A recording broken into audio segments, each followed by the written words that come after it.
I'm Russ Porcella, and I pastor New Covenant Fellowship in Knoxville, Tennessee. This was made during the fourth Sunday of the coronavirus pandemic crisis that's engulfing our world and the United States. It's my intention for this to be exhortational, and it's my intention that it be informational. Back in 2006, we had a phenomenal event happen to our congregation, our church, and to one of its teams that went to Ukraine. The purpose of the trip was to distribute freely 1,100 copies of a DVD that contained documentaries, 5 of them done in Russian, 5 of them done in English, the same ones in Russian and English. We gave them away at a conference in Kiev. It was a very interesting time. There were 12 of us on the team. The last team member actually was my wife, whose passport came the morning of the very day that we were leaving. That's a long story in and of itself. We left Gate 12 out of Knoxville. We arrived as we were traveling.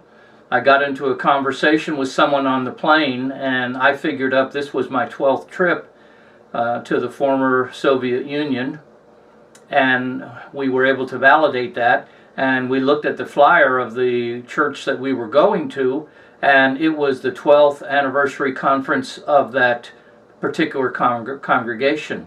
We were met at the airport by a missionary we didn't know, or were just meeting then, by the name of Dan Slade. And it was his 12th year of ministering in Ukraine. Pastor Sunday Adelijah, who was the pastor of that congregation at that time, his first message was on Jesus at 12 years old. There were many other smaller events that dealt with the number 12, but I'm just focusing on those.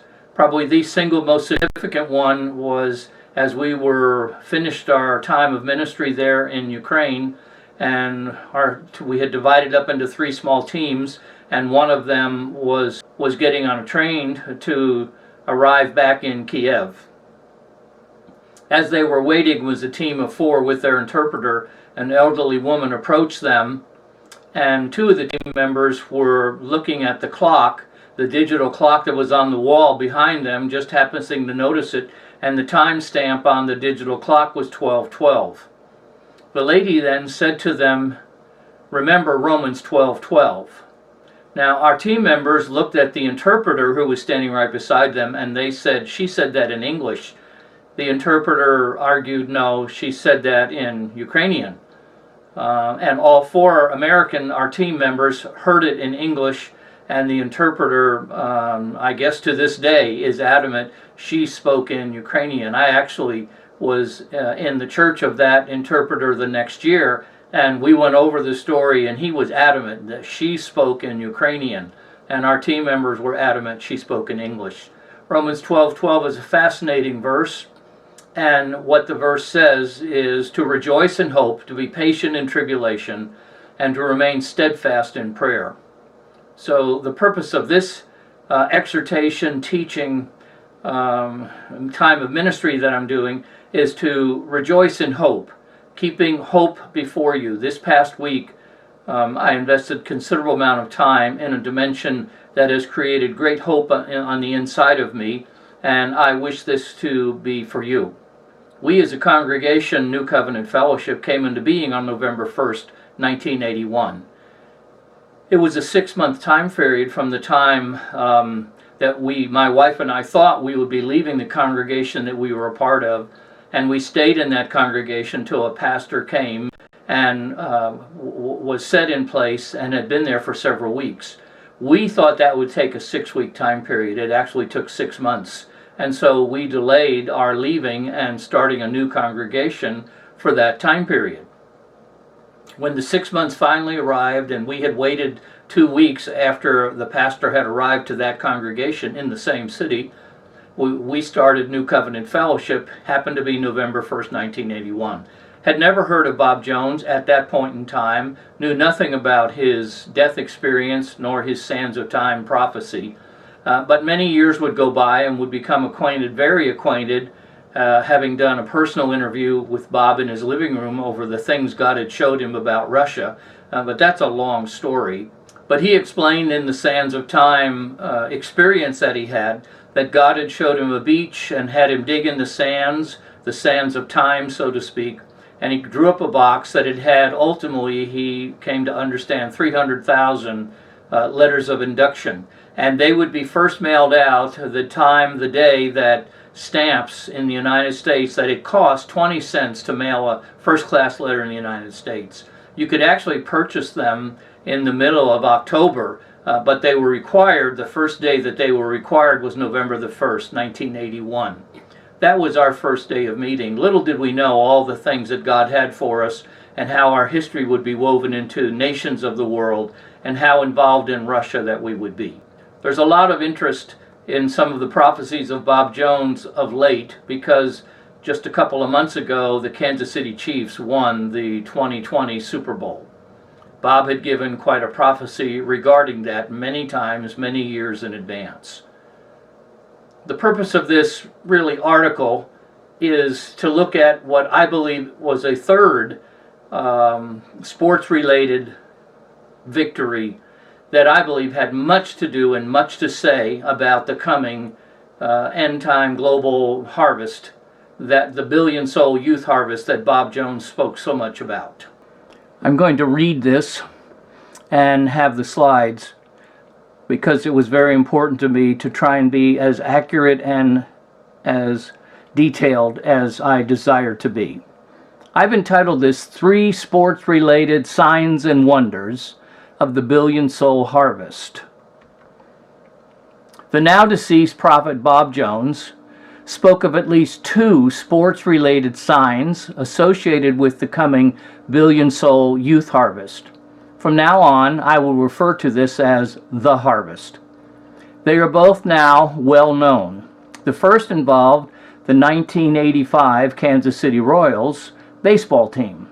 The second was the 2020 NFL Super Bowl involving the Kansas City Chiefs. These events significantly pointed to very different aspects associated with the harvest. This article contends that there has already been a third harvest-aligned sporting event. It was more amazingly impossible than the Royals' World Series win of 1985.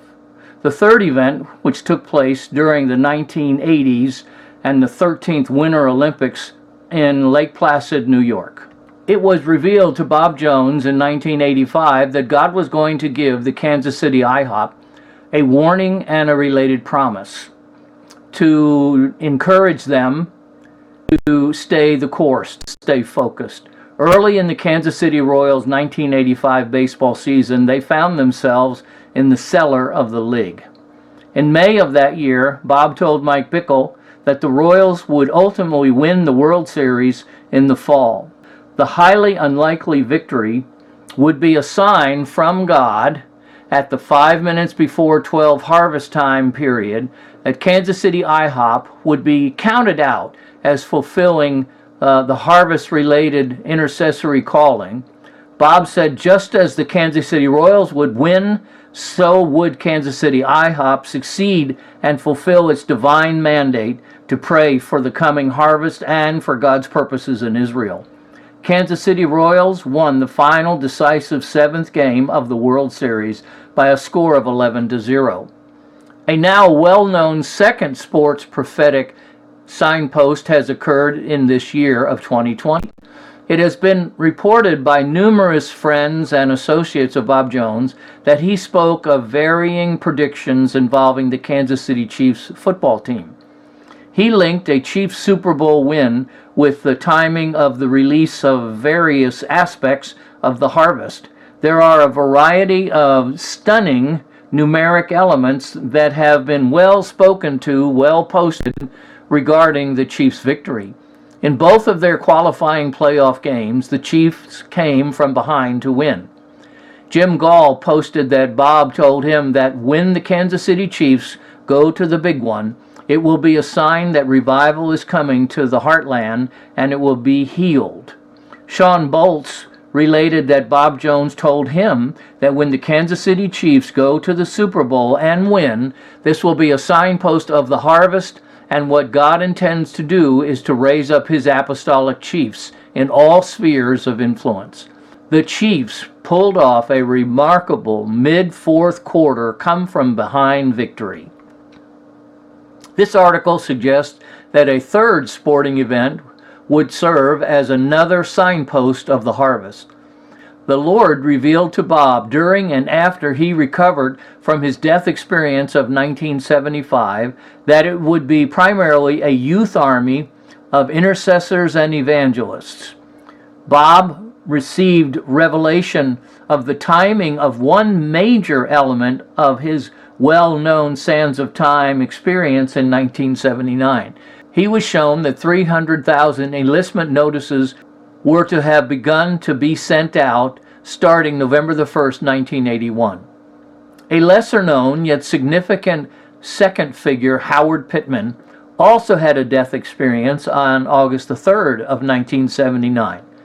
He was twice taken outside the walls of the New Jerusalem, where he heard the voice of God speak of the evangelizing army he was going to be raising up. Pittman was told to start a 3-year proclamation of the things that he heard on May the 7th, 1980. That's when he was to start. The 3 years were to end on May the 7th, 1983. The Lord said to him that on that day, May the 7th, 1983, a sign in the heavens would confirm his assignment. Ironically, that sign in the sky was the same sign that confirmed to Mike Bickle that God had called them to a 21-day fast for revival. Those events were thereby linked together in time by God. In May of 1980, Howard Pittman published Placebo to document his experience and detail the messages he was given. Reading this booklet and having multiple personal conversations with Howard Pittman greatly impacted Mike Bickle. It was late in the evening of November the 6th, 1983, that Mike first read the booklet, Placebo. He stated that he has never again doubted the harvest assignment and the role of the 21-day solemn assembly starting on May the 7th, 1983. The Kansas City IHOP formative years, Bob Jones often spoke of the youth movement that would be raised up and that it would touch the ends of the earth. Timing. Just prior to Howard Pittman's 3-year assignment, an unprecedented, youthful USA hockey team defeated the reigning, older, professional Soviet hockey dynasty as part of winning the Olympic gold medal that year. I believe God ultimately orchestrated the youngest ever youth-based hockey victory in the 13th Olympic Games, the Winter Olympic Games. Many agree that it was the greatest team win of the entire 20th century. There are even some who have spoken of it as the greatest upset team victory of all time. I see at least 5 aspects of this event that are relevant to it being also considered as a sign and as a wonder pointing to the harvest. Number 1, the date of the event. Gary Beaton of Transformation Glory first pointed out to me the date of the Miracle on Ice.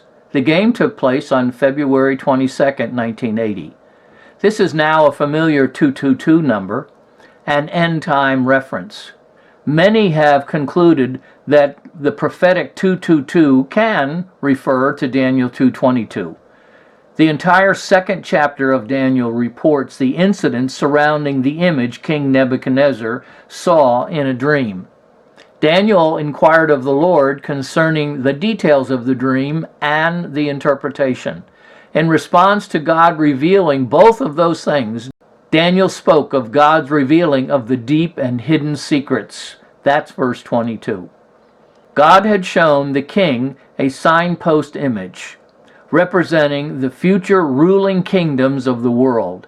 There is a clear linkage in various expressions of this year's Super Bowl victory with the number 222.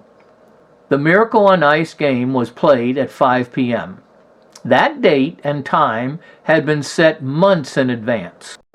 When it became clear what teams would play, futile attempts were made to change the game time to 8 o'clock. The number 222 is recognized now as associated with multiple significant people in the harvest development. It has been noted by many the unusual commonality of the burial date of Bob Jones, 2/22/2014, of John Paul Jackson on 2/22/2015, and of Paul Kane on 2/22/2019. Bob was buried 8 days after he died. John Paul Jackson was buried 4 days after his death. Paul Kane was buried 10 days after his death. All total, there are 22 days between the time these men died and when they were buried. Bob Jones knew his death would precede the major portion of the harvest. God showed him a representation of his grave with a rose of Sharon flowering plant growing out of it. He understood his life ministry work was like a seed that would be planted before the full harvest would be reaped. To me, the date of the game in context with the date-linked events of 2/22 opened a door that led to further understanding for me. Number 2, the focus on the youth. It is a fact that up to that point in Olympic history, the 1980 USA hockey team was the youngest on record. The team's average age was 22. Historical documentaries do emphasize and contrast the youthfulness and the newness of the USA team with the older Soviet team that had been playing together for years. The Soviet team had won the previous 4 Winter Olympic Games in hockey and were totally expected to win the gold again in the 1980 13 games. God had repeatedly shown Bob Jones how the bulk of the evangelizing army of the Lord would be made up of youth as young as elementary school age children, on up to teens, and young adults were frequently identified as the generation of the youth that were coming. It seems no one except the coach, Herb Brooks, thought the youthful USA team had any chance. God knew a youth-centered movement of intercessors and evangelists was his plan, and they were coming. While this would be a worldwide ingathering in many ways, its genesis was in the American Midwest and developments in the Kansas City IHOP. I believe the parabolic Olympic win had to be of a diligent, superbly conditioned, and well-coached team from the USA. It was. Number 3, the focus on the Soviet Union. Bob Jones tells of an account he had in 1995 with an angelic being he stated was an archangel over the Russian Red Army of God. Bob declared he told the being he had no knowledge of existing prophecies relating to renewal or revival in Russia that would spread to the entire world. He reported the angel said that he, the angel, would begin sending Bob valid prophecies of old addressing such revelations. Bob declared, to me, actually, that the next day he received in the mail a previously unheard of copy of the vision God showed Hudson Taylor while Hudson Taylor was on furlough in England, late 1900s. Taylor was twice shown that there would be an unprecedented national spiritual awakening in Russia that would be so great that there could never be another like it, and it would spread to the entire world prior to the return of Christ. Bob also was sent a copy of the little book written by the late Gwen Shaw, entitled "The Light Shall Come" or "The Light Will Come from Russia." Sister Gwen enumerated a number of prophecies she heard that had been given by a famous deceased Russian Orthodox priest. Many Russian Orthodox saints and holy people have received prophetic revelations of the end-time revival coming to Russia and its impact on the entire world. Really, as early as 1450, it's recorded of Russian saints and holy people that had visions of a time coming in the future of a tremendous time of persecution and bloodshed, and that would eventually be followed by a tremendous time of revival in Russia that would impact the entire world.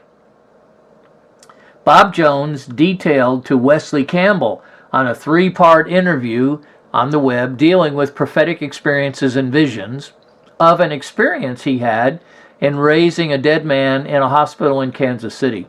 On July the 19th, 1991, Bob raised a Methodist man from the dead. The man testified he had been given a message from the Lord to come back, and tell Bob Jones. Among the elements of the message, Bob was to help nurture 3 locations in the far west of young people from those areas that would play a significant role in helping to bring about the greatest awakening in the history of the world. That awakening would take place in Russia. The Soviet hockey team members were actually members of the military, but their activities were exclusively ice hockey team members. How prophetically fitting it was that it was a team from the elite Soviet military members that were defeated by a youthful Olympic hockey team of Americans. While there are other very significant events prophesied to occur in Russia that will greatly impact the Russian national spiritual awakening, the interceding and evangelizing youth will also play a major role. Before moving on, the $1 million offering taken for Russia in the early summer of 1990 should be mentioned. Bob Jones told Mike Bickle in 1988 that they would receive in a single offering $1 million offering in one service, and they would give it all away. God eventually revealed it was intended for Russia, and it would be the beginning of the things God wanted to do in Russia. That offering eventually totaled $1,400,000 that actually was received in 2 related offerings, but the bulk of it, almost $1.1 million, was in a single offering. All of it was given to Terry Law Ministries. It purchased Bibles and other ministry-related materials. The Bible, Terry Law told me, actually were printed on red china printing presses. They were distributed all along the Russian Trans-Siberian Railroad. That offering resulted in an immediate first fruits harvest of 1 million Russian-speaking people. Bob Jones understood that it was the seed that would eventually result in 1 billion souls reaped in the harvest. Russia was chosen by God to be the seedbed for the billion-soul harvest. Therefore, it had to be the Soviets in that monumental game. Number 4, the focus on the 3 20-minute periods of the hockey game. Bob and Mike Bickle spoke together in the 1988 rendering of the prophetic history of the Kansas City IHOP. In this series, they spoke much of the 3 20-year time periods that Bob understood would unfold. The first 20 years was the 1980s and 1990s. The second 20 years was during the 2000s and the 2010s. We have just now entered the third 20-year period. The third period is to be when the bulk of the harvest would take place. Bob stated several times it would begin around 2020. It stands that the game of hockey involves 3 20-minute time periods. The USA team moved ahead of the Soviet team at 10 minutes remaining in the final period. The goal was scored by the U.S. team captain Mike Eruzione. His last name means eruption. The stands erupted in cheers when Mike Eruzione scored that go-ahead goal that increased in volume and feel until the final seconds of the game. Then it intensified even further as the USA hockey team won. It is going to be an eruption across the entire globe of souls coming to Christ. It certainly seems that if it had to be the team from the Soviet Union in that most monumental game. Number 5. The focus on the miracle dimension of the win. In the remaining seconds of the 4-3 victory of the USA defeat of the Soviet hockey team, announcer Al Michaels proclaimed his now unrivaled victory declaration of, "Do you believe in miracles?" And he yelled, "Yes!" No single sports announcer's comment has matched the relevancy and the stunning emotional summary as that proclaimed at the game's end. In a number of post-game documentaries, both American and Soviet participants echoed the same sentiment that it was miraculous. The game is referred to as the Miracle on Ice. That declaration and the ongoing characterization through time points to the impossible and miraculous outcome of that game in history. The harvest has been and will be inundated with miraculous events, healings, salvations, raising of the dead, divine appointments, unprecedented stadium crusades, and miracles that will be compared to the greatest miracles God worked through men in the scriptures. It has been supernatural in its inception and formative years in the life of Bob Jones, Howard Pittman, Mike Bickle, and the whole of the Kansas City IHOP experience. In addition, there are 2 more broad observations I would make. All 3 sporting events featured a stunning and consistent element. All 3 clearly were come-from-behind victories. There were multiple come-from-behind victories in the USA hockey team had en route to defeating the Soviets, and yet again came from behind in the final gold medal winning game. As well known, the Kansas City Chiefs had come-from-behind victories in all 3 of their playoff games. The Kansas City Royals had to rise above a loss of the first 2 World Series games to end up winning the series in a 7th and final game. Up to that time in baseball, what they did had never been accomplished before. The commonality of this feature strongly suggests the wait for the full-blown harvest will be painfully long. It could come to where it seems it will never happen. The second broad observation involves the surrounding national and global circumstances of the time of the different games.